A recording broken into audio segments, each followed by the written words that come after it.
বর্তমানে এটাই বাজারের সবথেকে ভাইরাল একটা ডিভাইস, কারণ এখানে অ্যাপেল এয়ারপডসের মতো একটা বাডস, যেটাতে একটা ডিসপ্লে দেওয়া হয়েছে। শুধু ডিসপ্লে না, থাকছে অসংখ্য ফিচার, যেমন এটাতে গেমস পাচ্ছি। দেখেন, এই গেমসগুলো কিন্তু আমরা সবসময় আমাদের ফোনে খেলেছি, বাট এখন এটা অ্যাপেল এয়ারপডসের একটা ডকে আপনি খেলতে পারছেন। মানে ইমাজিন করতে পারতেছেন?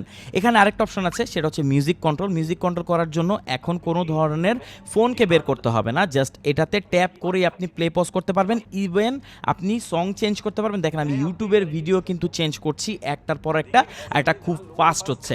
এখানে আরেকটা অপশন আছে যেটা খুবই দরকারি, এটা হচ্ছে ফাইন্ড মাই ফোন। অনেক সময় আমরা আমাদের ফোনটা কোথায় রাখি বুঝতে পারি না, বাট এখানে ট্যাপ করলে ফোনটাতে রিংটোন বেজে উঠবে। সো ফোন কোথায় রেখেছেন ইজিলি আপনি ফাইন্ড আউট করতে পারবেন। আর এখানে যে ডিসপ্লেটি দেওয়া হয়েছে, এটা টাচ রেসপন্স, একদম স্মার্টফোনের মতোই, এমন না যে একটা ডিসপ্লেকে জাস্ট চিপকায় দেওয়া হয়েছে। দেখেন, এখানে আমি যেই বার্ডসটি বের করব সেটাই কিন্তু দেখাবে যে বের হচ্ছে। মানে এটা রিয়েল টাইম অ্যানিমেশন শো করে, আর এটা কতটা অ্যাকুরেট।